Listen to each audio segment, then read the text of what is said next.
Good evening, everybody. Calling to order our work session for December. Let's call the meeting to order and do a roll call, please. Councilmember Chmielewski. Present. Councilmember Cerna. Here. Councilmember Barton. Here. Councilmember Elam. Here. Councilmember Fry. Here. Vice President Kingsley. Here. President Sokolowski. Here. Mayor Aronson. Here. Thank you. Great, thank you very much. Brittany, were there any public comments received from the November 19th meeting or anything tonight to this evening's meeting? No. Online? Okay, great. All right, we'll roll right into our agenda this evening. Looks like under Land Use Matters, Public Hearings and Ordinances, we have a presentation on a minor subdivision application for 110 East 7th Avenue, HPA tax sale number 2024 LLC. So I will invite the attorney for the applicant, Meredith Furliger, to the podium to present on the project, please. Well, I'm not an attorney, Okay. certainly not Meredith, but I am Brad Grawl. I am the surveyor of record. Great. Do you have a presentation for us today on that? Yeah, this is a two-lot residential subdivision, simple subdivision. I'm not sure if we have the, yeah, there we go. We've got some pictures.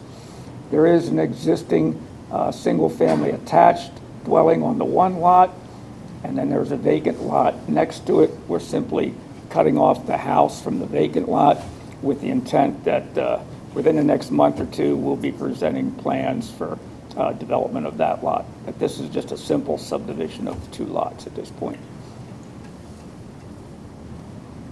So currently, it's not two lots? No. You're looking to break it into Correct. two lots? Okay. Anyone have any questions related to that? Yeah, I see you've already put the driveway in for the existing twins there, Correct. and so that's going to be the off-street parking for that particular lot then? Yes, for the existing house. For the Yes. existing Yes, house? ma'am. The other one's going to have, got relief to have two spots in front of the house, is that correct? No, we're proposing a garage and driveway. This is an architectural rendition. Right. There will be a driveway and a one-car garage for that home. Are they going to use the existing curb cutout? It's still there, right? It will be modified. It's close, but it's not cigar. Not quite where it should be. Yeah. And the new single lot will be, I think, 41 feet wide, is that correct? I'm sorry, I didn't quite Hey, catch. how wide is it? Is it 41 feet for the new lot and 29 for the existing? Yes, sir. Yes, ma'am, I do believe so. I'd have to zoom in and take a look there. Will that need zoning relief, or will that fall in our? I think they already did. Okay. But they won't need it, it's wide enough for a single. Okay. The only zoning relief we had to obtain was for the parking, in front of the house. Okay. Great. And the new one, are you going to put something similar to what's on that street? I mean, I guess it's hard to. Well, it'll be a single, and we don't have the architecturals completely finished at this time. I mean, we're close, but I'm sure we'll present those to the borough for the staff's review. Is the existing house going to, is it currently occupied or is it being renovated? Is it occupied? No, it's not occupied, we're renovating it, it's pretty much finished right now. Anyone else have any questions related to the property? All right. Looks great. Thank you. Thank you. Thank you very much.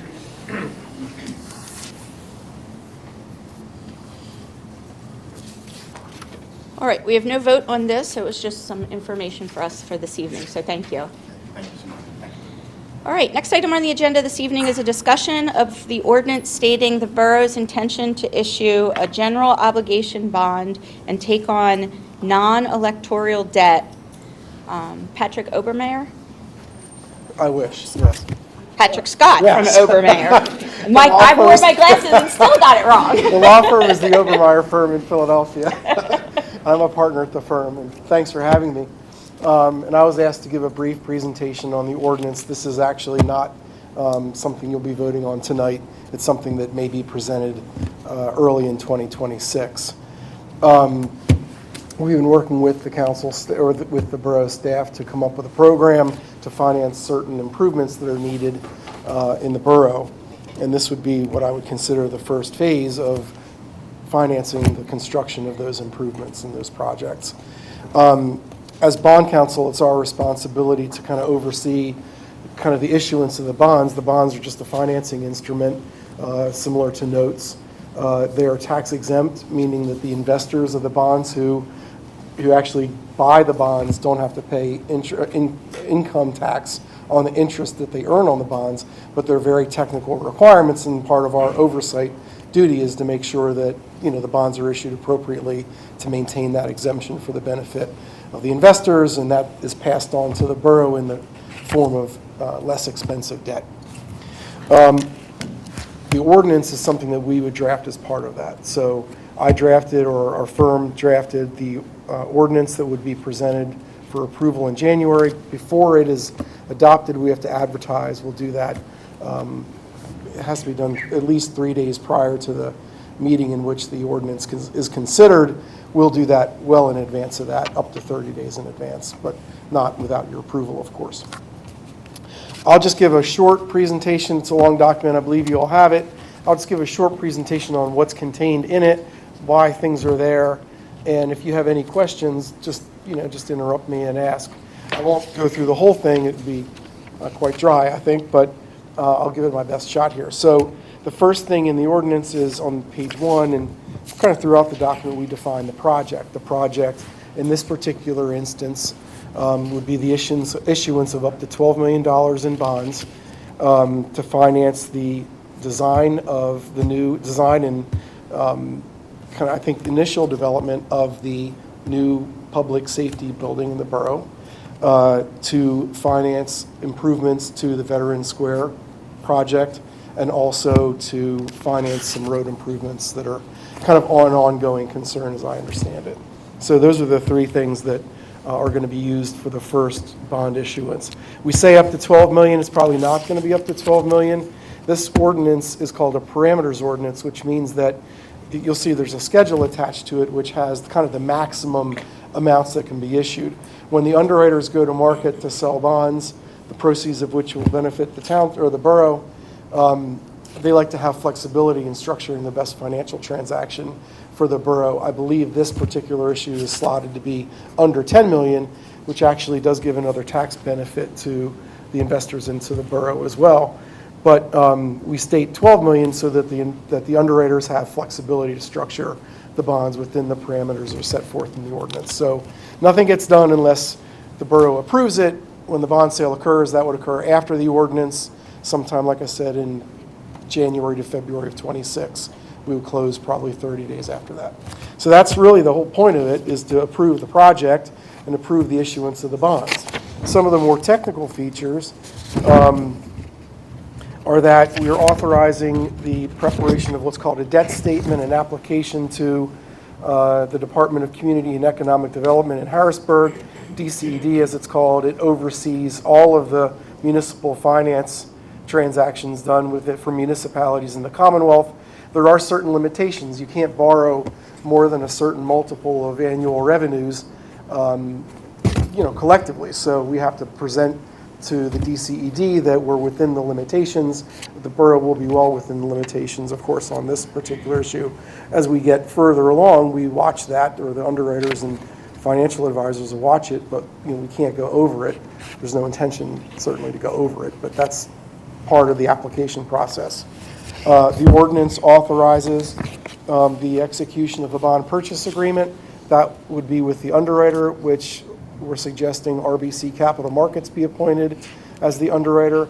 The RBC actually agrees with the borough to actually buy the bonds and then sell them publicly, and then the proceeds of the bonds inure to the benefit of the borough. So we would authorize the execution of the bond purchase agreement. We authorize the application. There's a covenant that's part of the law. Basically, anytime a borough borrows money or a municipality borrows money, you're pledging your full faith and credit and taxing authority to be responsible to repay the debt. Part of this will also be a ratings application.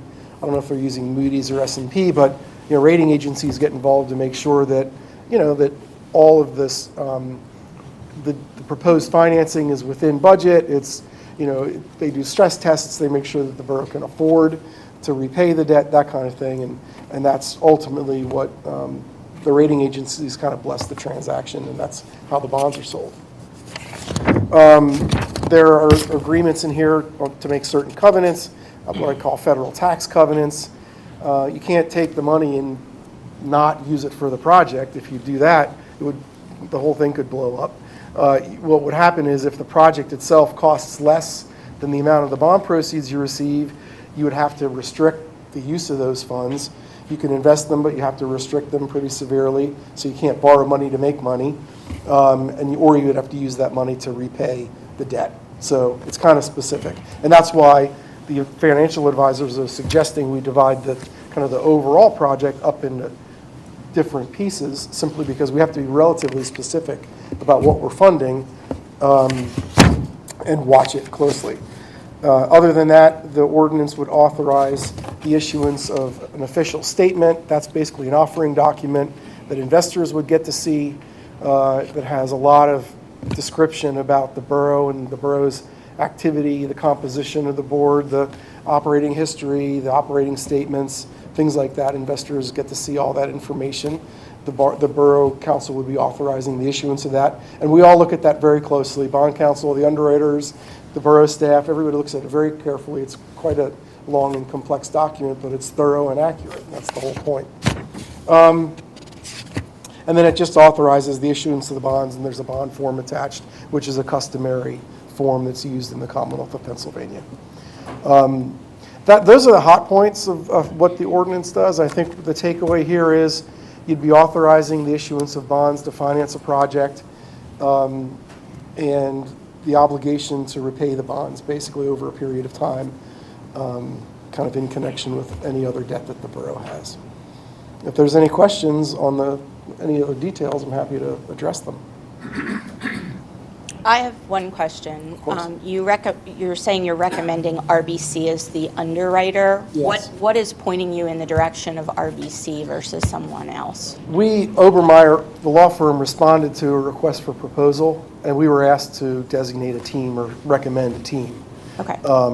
And our team was Obermayer's bond counsel, PFM as the financial advisor, who's kind of well-known among the various counties and municipalities in Montgomery County and in the state.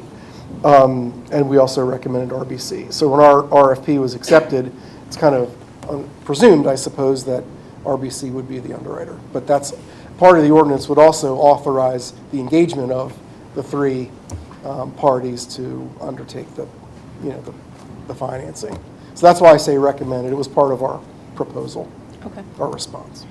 Do you look at other underwriters? Is there a process that Obermayer uses to look at underwriters? I'm just trying to understand if we're kind of engaging through Obermayer, what's the process Obermayer's using to determine who their partners are? I don't know specifically how we came to RBC in this particular case. It's usually a matter of experience that the underwriter has with the municipality and in our experience with them in other projects. We work with RBC in all kinds of projects, and we work very closely with them. And that's not to say that's exclusive. We work with other underwriters as well, and we also work with other financial advisors. How this particular team came together, I don't know all the details, but I can say that they're quite credible. And they're one of a group of folks that we work with a lot.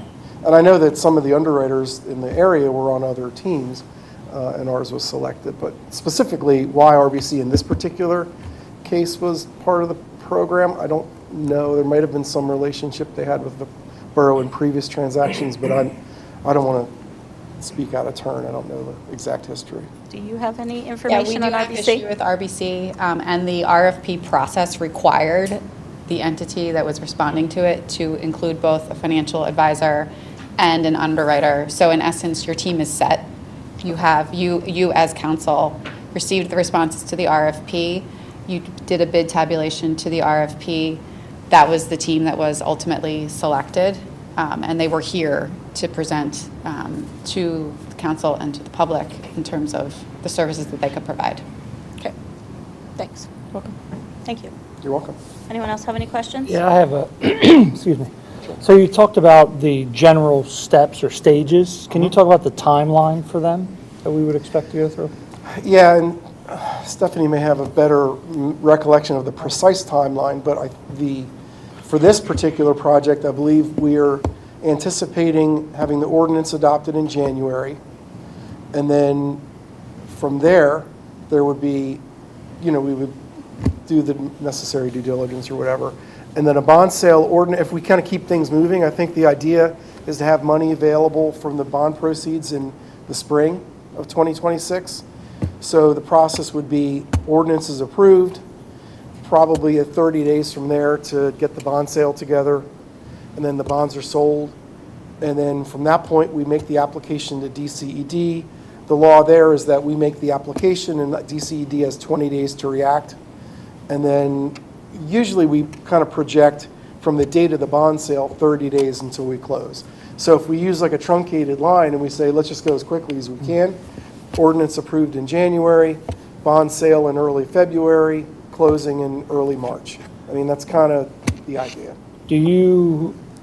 I appreciate you putting in that timeline. I didn't realize that the bond sale happens before it goes to DCD. I was anticipating that question, and there are a couple of ways that we approach this. First of all, I can say this. We've never been in a situation where the bonds have been sold, and then we apply to DCD, and they're like, no approval. Because that's my That next would question. create a What's problem. the That would risk create a there? big problem, Yeah. right. That's never happened, Okay. at least in my experience. But Or you don't expect that to happen with us? Probably is the more absolutely, important- 100% not. Okay. No, it's not something that you need to concern yourself with. Okay. But there are two ways that we do it. One is, once the ordinance is approved, we can apply to DCD on the maximum, like on the 12 million, and then DCD would approve the issuance of up to $12 million.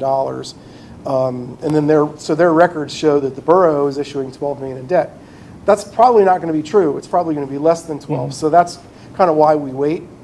So the process from my point of view, it's like kind of inside baseball, Sure. is that we submit the application. So the bond sale occurs, then we kind of hustle and we submit the application because we don't want to hold anything up. And then DCED comes back. And what they're doing is checking all of these requirements that, are in the act, like whether we're within the limitations, whether we've stated the right purposes or appropriate purposes for the bond issue, stuff that we've been through before. But DCED generally does come back with some comments on our application. They'll say, well, your date's wrong, or something was incorrect, or could you correct this, or provide a new statement, things like that. And at one point I did say, I'm like, gee whiz, we're working awfully hard to get this thing approved. And they're like, Pat, we're not the police. We're not going to hold anything up. We just want to make sure our records are complete. Because DCED is the repository for all things financial. So you can go online and you can, if a member of the public can look at the borough's borrowing history, and you can look at the outstanding debt, things like that. And so DCED, the way I interpret it is that DCED wants to make sure that the proceedings are all appropriate, which, through our experience, that's what we're engaged to do.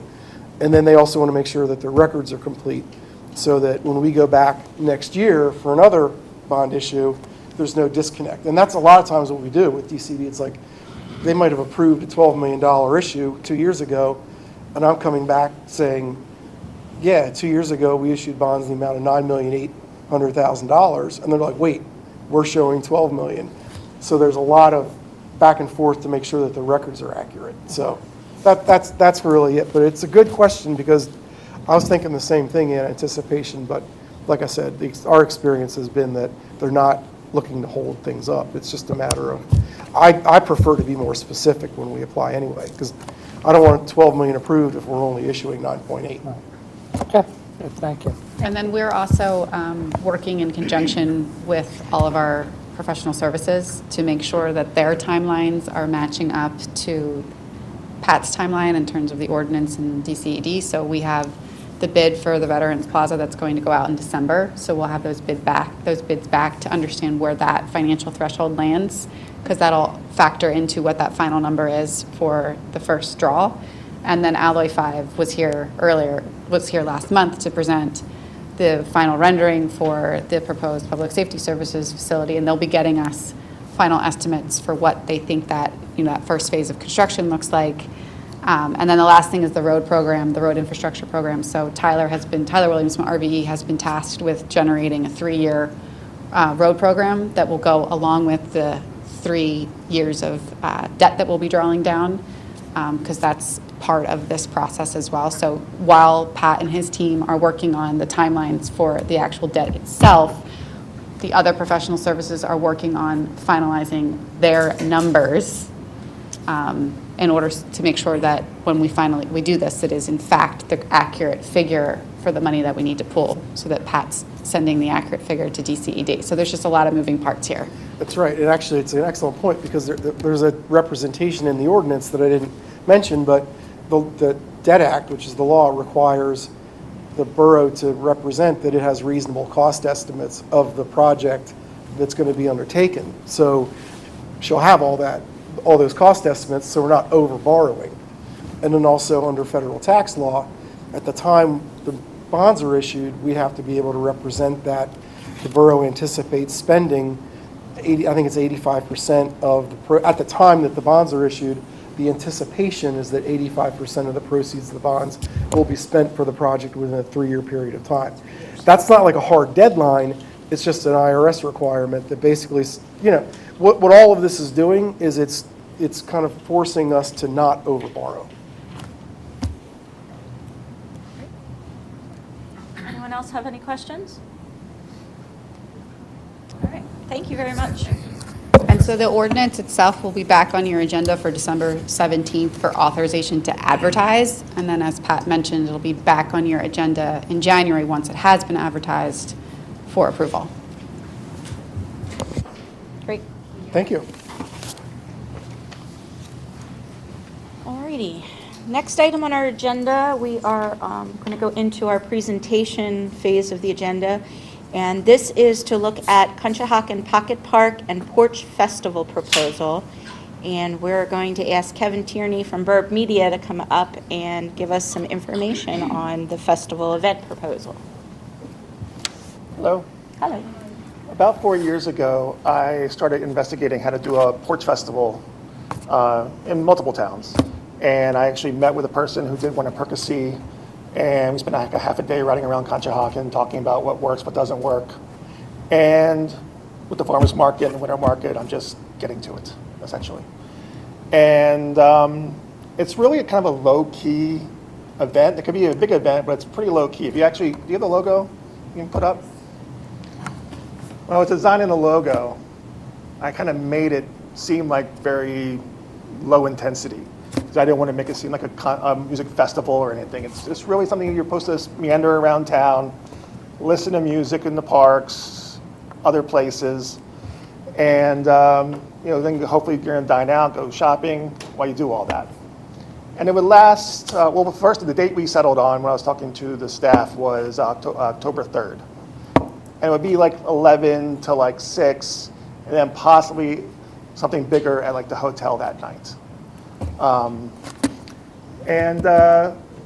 With the, originally it was a porch festival, but obviously with the investment in the pocket parks and how it leads up Fayette Street, it made sense to kind of bring those two things together and showcase them and showcase the great porches in Conshohocken, whether it's a commercial one or even a residential one, because a facet of this will include doing it on people's front porch.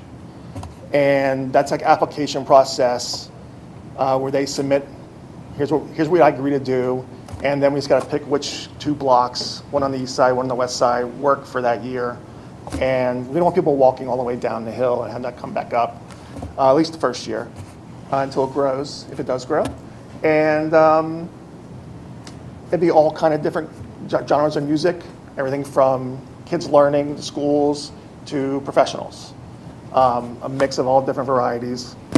And people will, if they are doing their own porch, they'll say, my uncle's in a bluegrass band, and they're going to do it. So is it all music, Kevin, on the porches, or is it sales of arts festival type of thing? What is on the porches? The porch is the music, The music? correct. Okay. So you might invite somebody to perform on your porch, or Right, they'll have to you go have- through me and say, Okay. I'm a registered hat, like, we'll have to have some kind of a selection process. What I talked with staff was picking 2 blocks on either side of town that are in close proximity the first time.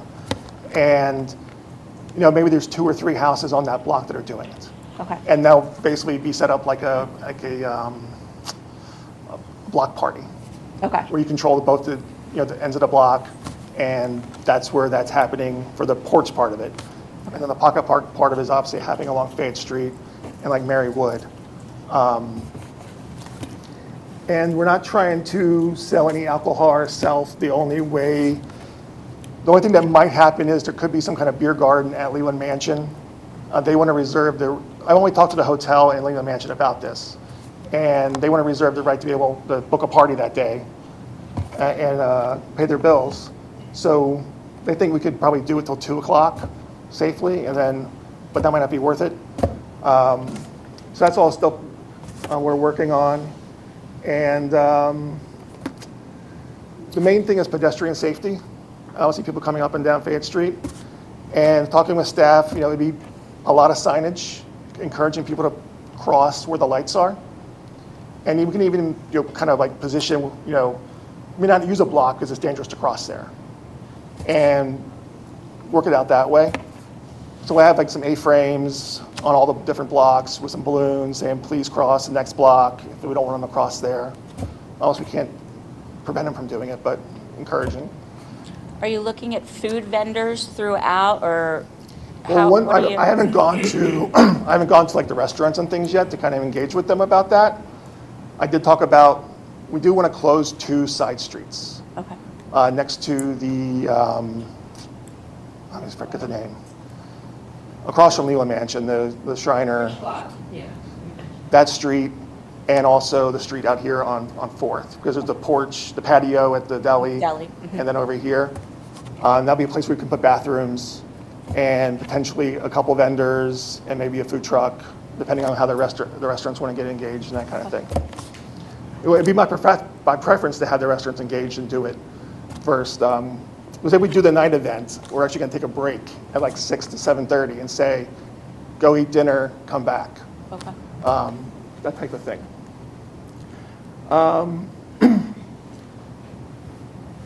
What 2 blocks are you looking at? The close, No, I mean, on Fayette, to have the, it would start basically at Weinmann Park and go all the way up to 8th. Fayette Street would be open. that I understood. Yeah. Are we pretty confident from a moving people perspective that the back and forth is doable from an administrative end when we looked at the plans for it? Moving people, crossing Fayette, obviously is quite an adventure. Are we comfortable that we'll have the capacity? Flashing lights. Yeah. Flashing lights. I know there's flashing lights, trust me, I've walked through the flashing lights. Are we confident that there's enough ability for us to create a safe passageway for everyone? The conversation we had when we had staff meeting was that we would reach out to our, the chief would engage our fire police and then Okay. officers and determine what capacity we have, availability for that day. I think that we can find a way to do it safely between the borough resources and Kevin's resources. Again, we cannot control movement across Fayette, but we can encourage safe movement across Fayette, and I think that would be the goal here. And we have resources to deploy that could make it visible of where we want you to cross. And Ray had talked about, putting the street signage, the one that flashes. Yeah. As you come into Conshohocken and say, slow down, more pedestrians. And then some things on certain intersections, like some kind of devices in the street to kind of like slow people down. Okay. So have you never actually done this in any other place? I've never done it, no. Doylestown does one, South Wayne on Main Line does one. Percy had been doing one. Malvern, I think, does one. It's a new kind of event. It's kind of, Who's booking, who's going to actually book the acts that will be performing? so the crazy thing is that most of these Porch Fests don't pay anybody. Yeah. It's really considered a community event, which I don't, most are also done by some kind of community organization. I'm obviously a for-profit organization. So my idea is to, instead of paying everybody $200, pulling together like 2,500, 3,000, and someone will win, you know, there's like, say there's 50 acts, they'll have a 1 in 50 chance of winning $1,500 and encourage them that way to do it. So who's actually recommending who, like, They who's, submit a. they submit it? They submit to do it. So I would go out and email tons of them. Okay. And then they would submit things saying, yes, I'll bring my own equipment, yes, I'll do this, yes, I'll do that. They only play for 45 minutes. They're supposed to like have a, you know, constant turnover. I just asked because if this is something that happens, it might be worthwhile to engage the community, because there are a lot of people here who know local musicians. And if anybody wants to throw any recommendations out there for people to engage that are local that may not necessarily be in your purview, it might be worthwhile to try and get more people. Again, different genres, things like that. You'll probably have different opinions of who people would want to see. You know, different cultural acts, things like that. So it might be worthwhile to engage. Yeah, I just saw someone, I think it's a Bengali drummer. I read about it in the newspaper the other day. I wrote his name down. So I want to have like a bunch of different kind of things. And even like a comedy stage at one point. Yeah. Yep. It's an interesting concept. They're fun. I've been to one up in near Mystic, where they closed off like 4 blocks. And you just go from porch to porch, or building to building, and listen to people play. Was there ever any thought to isolating it on one side, like east or west, as opposed to both sides, and kind of stretching one side this year and the second side next year? Was that ever I discussed? thought about that. What was there negatives of that, or was that like, because you could create a more condensed touch point with less pedestrian movement, moving from street to street, if you said, hey, we're going to do it east side this year, next year is going to be west side. It eliminates a lot of the back and forth, and it actually condenses the touch point and keeps everyone, you could still have them along there. Is that It would turn more into, because we would lose so many of the commercial spots or the pocket parks. okay? But I'm not against that at all. Okay. But it would actually engage more of a neighborhood. We'd have to use more porches, residential porches. Yeah, that's what I was wondering. Was it just a thought? I don't, again, whatever works, but it is interesting if you keep it one side, it would be far more condensed. One But thing again, I don't know what that does for the vendors and everything like that. One thing I did do was, the way I scheduled it was I was trying to schedule it so like people aren't constantly needing to cross. I'm not sure I did that perfectly, because I didn't really like drill down to it, but like only like this hour, the people need to cross over to go see something over there if they want to go see it, or they can walk down straight down and see something else. We have a steel cage I could play in if you want. We'll talk about that. So the corner of 7th and Joe's. So I'd like to step in a little bit. So Kevin, I really like this idea. I think it's great. The information from the 30,000 foot level looks really promising. The topic that I always bring up, it's anytime there's any outdoor event, I want to talk about security. I know we're not getting into the details yet, or you're that far along. I guess it's less of a question and more of a comment. I really want you to consider security, right? I know we're talking about crossing the street, and safety is one thing, especially if we get businesses involved and there's alcohol sales and things like that, right? We don't want open containers walking up and down the street, but we know there's natural things that happen. So I just want to get that thought. I know that, or I'm confident that our administration has been through this before and can help you work through it, but I really want you to consider security. Me basically asking, what do you require of me? Yeah. Which, I'm not an expert on that, so Yeah. they'll say you need this X number of cops or Right. no cops. Good, and that's good right from this level so far that we're at. I just want to make sure that gets considered. Yeah, right now I basically need interest from the borough to do it. And then I have to go out and raise the money to pull it off. You have my interest. I really enjoy this. I think it's a great idea. And you have a list of possible locations here. How confident are you that you'll get most of them, if not all of them? I think the only one that I've talked to, when I met with the borough, the only one they were questioning was the post office. Having worked for the But it has a really nice porch. It's beautiful. Yes. Is that one of those you beg forgiveness after it happens? There's not quite a lot of parking there. They do. And I really want to try to make it like, even like blocks that don't have like a, not that we have stages, but like a planned performer.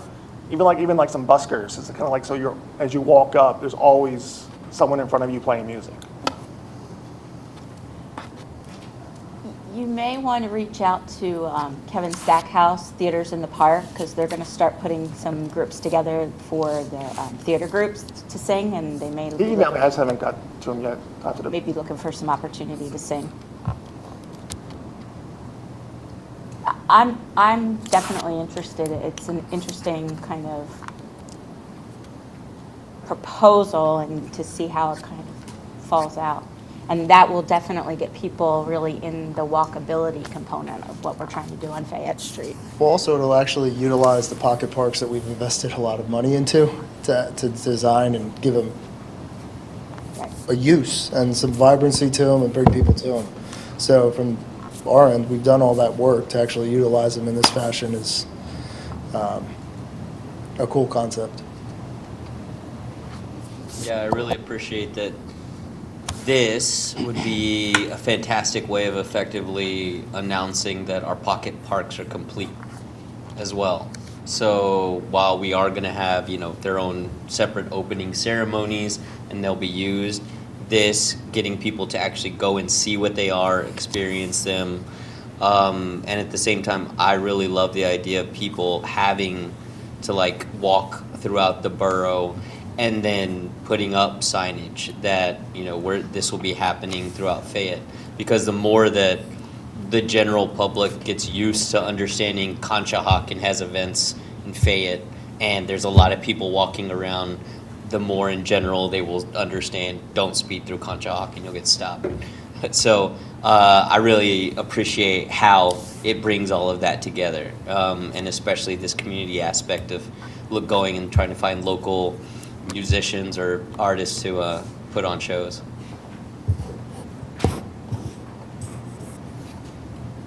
So I guess you're looking from us for a nod to start actually working on it, right? yes. You technically, yes, I would say if you're supportive of it, then do it, but officially you have to approve it on the 17th. Right.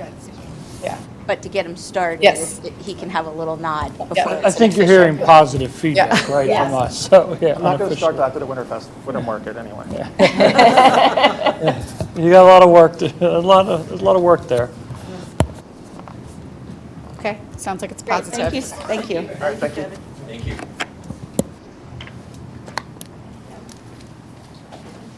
All righty, moving right along. We have no actual council business this evening, according to the agenda. So we'll move right into manager matters. So the first item under manager matters is to consider approving Resolution 2025-37, which will approve a supplemental appropriation from the general fund to the capital fund. So Steph, you want to talk about that? Sure. So in September, we had a budget meeting, our annual budget meeting, and then the budget was formally presented in November. Part of that budget is the approval of your 2026 capital items. So you have projects that are scheduled, you have purchase of items and goods and services that are all approved and in your 2026 budget. We also discuss funding sources. So one of the funding sources for 2026 capital is a transfer from your general fund from 2025. So you have revenues that exceed your expenditures in 2025. And you're going to take a portion of the revenues that are exceeding your expenditures and move them to your capital fund. That'll sit in a fund balance at the end of 2025, and then it'll be utilized to fund your 2026 capital projects. Again, those dollar figures are all built into your 2026 budget, so now we are just basically effectuating the actual transfer of the funds. We're asking for authorization to transfer up to $4 million from that general fund balance to capital fund. Your revenues exceed your expenditures as of the end of October by roughly $5.4 million. So you have sufficient funds in order to do that transfer. We will wait until we get closer to the end of the year to figure out the specific number that's going to get transferred, and your general fund balance at the end of October was $21.7 million. So you have sufficient funds across the board to do this. And again, it's just going from one borough fund to another borough fund to fund all the initiatives that you have planned in 2026. Any questions related to that? There's no vote this evening, just an explanation of what we want to do. Correct. All right, wonderful. Next item on the agenda is to discuss the 2026 meeting schedule for Borough Council and Boards and Commissions. So Steph, can you review the schedule? Yes, so we are preparing for the 2026 year. Your Borough Council meetings will continue to be on the first and third Wednesday of every month at 7 p.m. There are a few changes. You will have a reorganization meeting in January, and that will be on Monday, January 5th. So there will be no meeting that first Wednesday. It'll be the first Monday. There is also no July work session. So historically, that falls the week of July 4th. So we have canceled that work session, and you'll have one meeting in July, which will just be the third Wednesday of the month. And then you hold two special budget meetings annually, a capital and operational budget meeting in September, and the presentation of the proposed, what will be the 2027 budget in November. The EAC will continue to meet on the third Thursday of every month. There will be no meetings in June and December. The Friends of Conshohocken Parks, they do have a change to their schedule for next year. They're going to meet on a monthly basis on the second Tuesday of every month at their request. The meetings are going to be held in person. There will be no meeting in December. The Marywood Park Commission will continue to meet on the second Monday of every month. There are no meetings in October and December. And then the Planning Commission will continue to meet on the second Thursday of every month. And that is as needed based off of business that we have that needs to be heard by the Planning Commission. If there is no new business, then those meetings are canceled. We are not canceling those meetings just because we feel like it. We're canceling them because there is no new business in front of us for them to consider. And that is it. So you will, these meeting schedules will be on your December 17th agenda for approval, and then they will be advertised. Anyone have any questions on the meeting agenda? Concerns? No? Okay. Moving right along. Next item is to discuss the applicants seeking reappointment to the Borough Boards and Commissions. There's no vote this evening, just Steph will go over them with us. So any individual that currently serves on a board or commission and is seeking reappointment, they have been in front of you to re-interview, requesting to be reappointed. They want to continue to serve, which we're very grateful for. So Bob Maloney will be reappointed to the EAC, Allison Raymond to the Human Relations Commission, David Swikowski to the Planning Commission, and Marlo Doman to the Zoning Hearing Board. So those are the individuals that are up for consideration for reappointment. And then I will just note that we do have, if it's okay for me to just read off vacancies Please. that we have, so we can try to encourage other individuals to come out and volunteer. So the Board of Code Appeals, moving into 2026, will have 3 vacancies. The Civil Service Commission, so we do have a full Civil Service Commission, but we are always looking for alternates. So we have 2 positions that are available. The EAC has 2 vacancies. The Marywood Park Commission has 2 vacancies. The Vacancy Board has 1 vacancy. The Zoning Hearing Board will have 1 vacancy following the December meeting. And then the Friends of Conshohocken Parks has 1 vacancy. So we are actively advertising those vacancy positions. And the reappointment considerations will be on your re-org meeting in January for appointment. Okay? Sounds good. Thank you.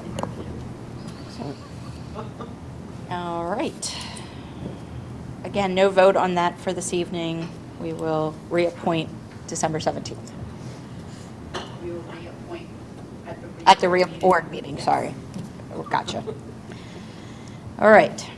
Next item on the agenda is to consider approving payment application number 3, which is a final payment for the Weinmann Park Concrete Project in the amount of $9,347.48. This one I do need a motion.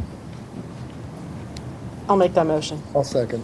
I have a motion and a second. All in favor? Aye. Anyone opposed? Motion carries. Next item on the agenda is to consider approving a tuition reimbursement for Officer Montowski for the 2026 spring semester. I need a motion in the amount of $3,000 plus the cost of books. I'll make that motion. I'll second it. I have a motion and a second. All in favor? Aye. Aye. Anyone opposed? Motion carries. All right. Looks like we have no department matters this evening. No legal matters this evening? Okay. So I will turn it over to the mayor and that celebration. So we remain in our very busy period here in Conshohocken, starting with our tree lighting last Friday, which went really, really well.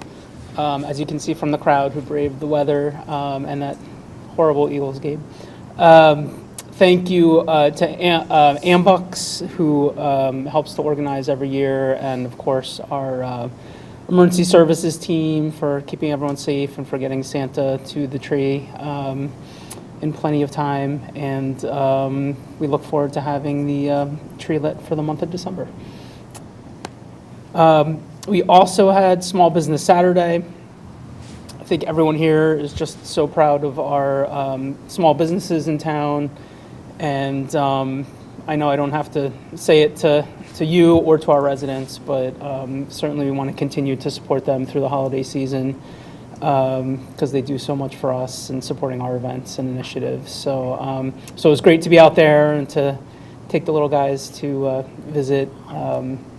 Thomas just had a blast at Edwards Freeman, so so it was great to get out there, and thank you to our businesses as always. There was a really cool event at the United Methodist Church. It was Meet Our Community Heroes, and I got to join police officers, the fire department, Narberth Ambulance, members of the EAC, and we did like a trivia game and had the kids like figure out who each person was, and then talk a little bit about what we do in Conshohocken. It was really, really fun, really great to engage with everyone, and obviously Watson was the big star. So so thank you to the Methodist Church for the invite, and hopefully we do more events like that. It was a lot of fun. We have the menorah lighting coming up Monday the 15th at Marywood Park, I believe 5 o'clock, is that right? It should be right around sundown, so I think it's about 5 o'clock. So please come and join us for that. And then finally, tomorrow, Sarah is doing her annual holiday cards for the troops event at the VFW. So making cards and saying happy holidays from Conshohocken. Nothing is needed. It's really just come and volunteer time for a couple hours. They have all the gift materials. They just want to actually have cards for all the troops. So we look forward to this. And if you are able to come, just to give everyone a sense of the crowd, Sarah is asking if you can RSVP using that QR code. That's it for me. Great, thank you. Ralph? Yeah, I think, correct me if I'm wrong, Saturday, I believe Santa is coming through Conshohocken, right? Yeah. One of the things my kids look forward to the most every year. So Saturday, listen for the sirens, yes.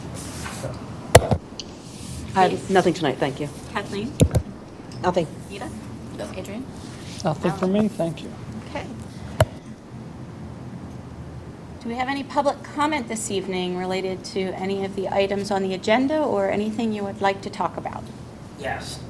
Can you just go to the microphone so Sure. the people at home can hear you? Absolutely. Thank you. No, thank you. And obviously, hear a lot of good things happening here, and fun things for the kids. So I should be at my daughter's tree lighting right now, but instead I'm here, and appreciate the time, and hopefully we can go through some things that might take a minute, but we're now 8 months in, so I live at... Just state your name Yes, and your Matthew, address. Matthew O'Hanlon, 340 East 7th Avenue. Sure. And 8 months now, when we returned home from a trip, and my 72-year-old aunt was watching our 3 kids, we come back to the entire sidewalk dug up. And December 3rd, 8 months later, it is still that way. So due to a recent injury, I know I've reached out several times, and Mr. Peters, you've been on some emails as well. We need resolutions here. Okay, so just the timeline of this, and I shouldn't be incurring an injury on our right there due to chasing a 16-month-old while you're trying to manage 2 other kids who are 4 and 7. So there's a fence around our yard, on our yard, that we did not place there. The kids can't put up their Christmas decorations. They can't go out and play. Kids can't scoot around the block. There's a big hole that is a danger. There's countless neighborhood and community comments. When is the steel cage match? Was one of the comments. When is the wrestling match? And that was part of my comment there. There's a nice, if you want security for the band, they can play in the steel cage in front of our house. And that shouldn't be that way. And it's gone on far too long. We shouldn't be hearing our property looks like a third world country. I don't know who was given approval to open up a sidewalk and leave it exposed 8 months ago to be this way today. Who has the right to put a fence on it? Like, can I just go take the fence down off our yard? There was no written communication given to us as owners of the property, whether from the borough or from the builder. And whoever that falls on, I'm not sure. I don't know who has the right to come and damage our landscaping, rip things up, and not have any answers when it's going to be fixed, who's responsible for fixing it, and having our house look like I won't even say the word. I don't know why, again, written communication wasn't provided. There was no email. There was no certified letter. There was no posting. There's damage and disruption to the property, to the pets, to families, to people in the community. And now physical damage as well, and bodily damage. It's an eyesore in the neighborhood, so we hear about great community events, which you all put on, and the community puts on, and we've been a part of for 13 years. We shouldn't have to be a part of this. A friend shouldn't drop off cookies with their 3 kids who are 2nd grade and below to trip and fall and say, what is going on at your house? There's no sidewalk. There's no sidewalk. As far as I know, that's the borough's property. And if a builder was entitled to rip it up, why should that not be repaired? When our house was completed 5.5 years ago, there was no mention of any of this. Phase 2 of Foundry Way, which is now completed and everything looks good, they didn't go through disruption. Their disruption occurred when residents didn't live there. Why this was not done 5.5 years ago before people moved in Phase 1 is beyond me. And it's a safety hazard. You talk about safety for an event for people to go out and listen to music and amongst other things and cross the street. What about people walking around a corner? What about a temporary stop sign that's blown down every day and no one can see because there's construction trucks potentially illegally parked on the corner there and no one can see them coming down Jones Street and they fly through that street? So I can take some bumps and bruises, but hell's gonna be let loose if a kid gets hurt. And I want this fixed. And I want to know how we're going to fix it. And I don't want back and forth blame between the borough, and I'm not pointing any fingers here. I want a resolution. I hear from the builder, I hear from the borough. This has to get fixed. And it can't go on any longer. And he tells me one thing, and I'm not listening to him anymore because it's been a bunch of... Is this Burkowski's property? We'll keep it nicely, nice. But when I'm told the end of September that his guy is ready to go and his contractor's ready to go as soon as he's given the plan and the green light, and he gets the plan on October 14th, and it's now December 3rd, and now I'm hearing about going out to bids and it's too cold and this and that and the other thing and there's no contractor there, do I need to just have someone come and pave the thing? I mean, I'll pay a concrete guy to come and just pave the thing. As far as I know, it's not my property to do so, but I know I'm responsible for maintaining it when it snows.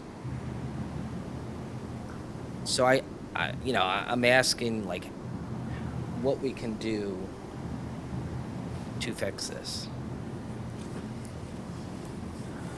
I mean, I don't know if there's anything I'm missing, or I don't think I'm asking anything unreasonable. It's been 8 months. What's been the conversations with Burkowski about timing and what's going on? He has an approved plan for that portion of the project, and that plan, as I've indicated to Matt, is not dependent on weather. So he has authorization and he has plan that's approved in order to build through the cold weather. So we've been asking for a schedule. We've not received that schedule to date.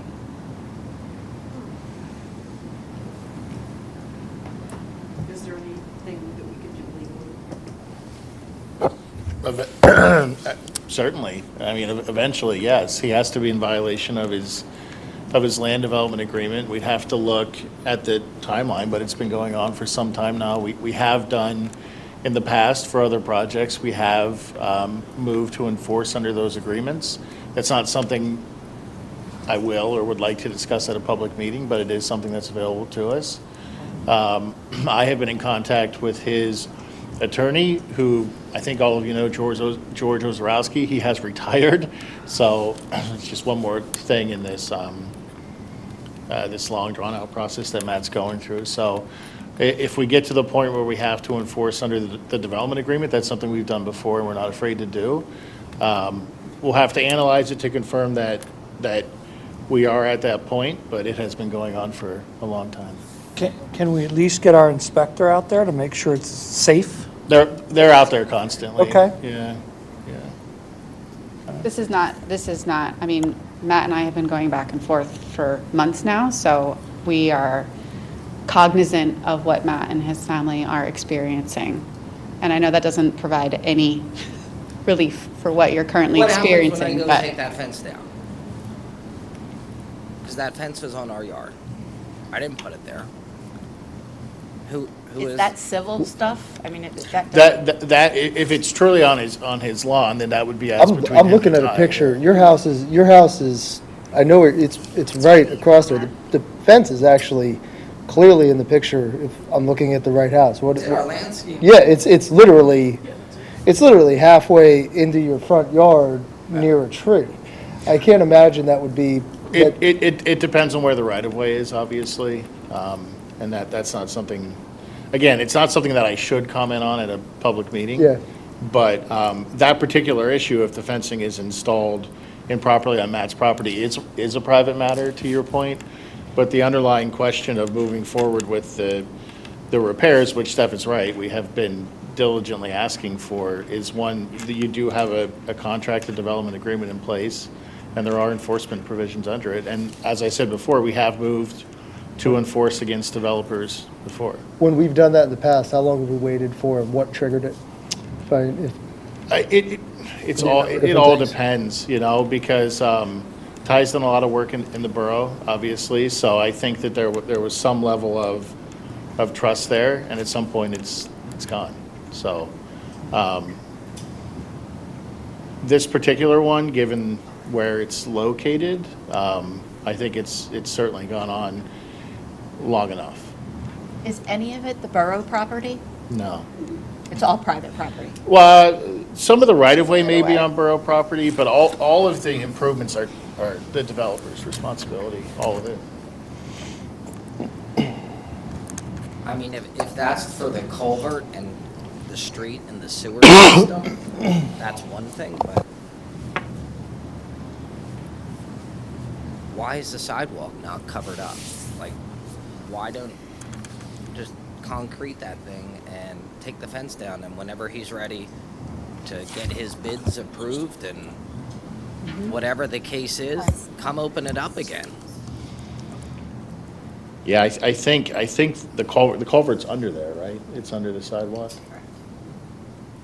Yeah, so that's why it's still open, because the culvert needs to be repaired. But I mean, they're gonna have, it's an open, it was under there to begin with. No, I understand. He is, and I'm not an engineer, right? But he is repairing the culvert in place, and Karen can correct me if I'm wrong, which involves, it's an old culvert, it's made out of masonry. Again, Karen can explain it better than I can. But there are some aspects of it that are very complicated. That does not mean that the timeline makes sense. Because to Steph's point, we've asked for even just a scheduled time period for some time now.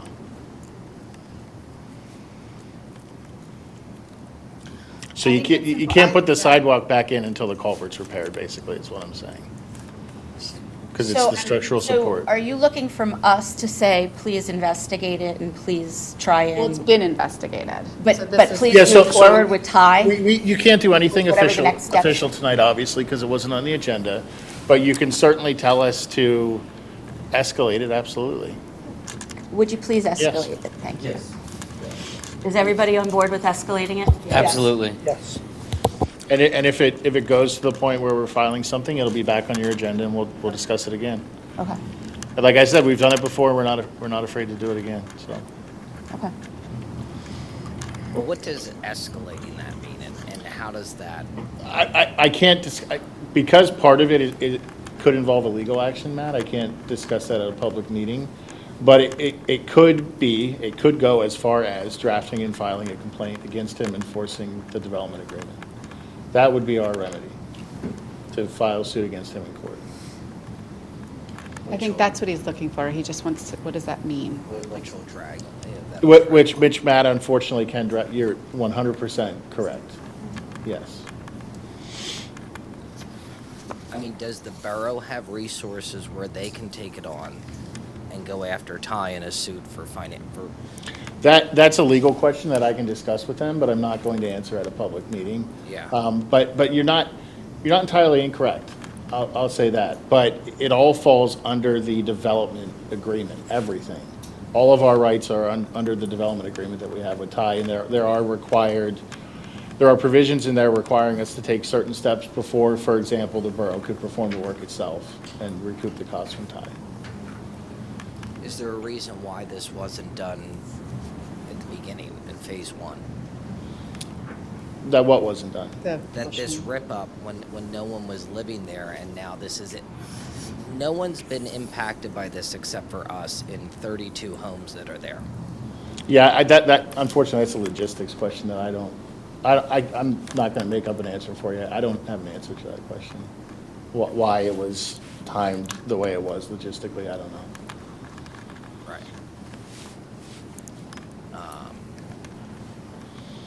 Yeah, I mean, I would think if this is a situation, I mean, the borough has plenty of resources.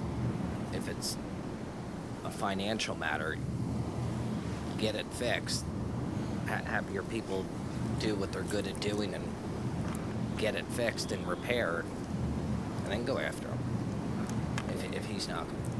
This is a different conversation than I had with him in September when his contractor was ready to go. Right. And it was going to get fixed. Right, And right. he was advocating for our family, blah, blah, blah, blah, blah. And here we are December 3rd. And it looks like nothing's happening. We understand that. So when you talk about trust, I have lack of trust. We've been through two total water losses there, which again is a private matter. That's a building construction matter. But there was an approval given for underground piping that came through an inspector that 4 plumbers said were not pitched correctly. And we went through 2 total water losses in 4 years in a new house, and now for the last 8 months this is going on. Like, it looks horrible, and it's been horrible.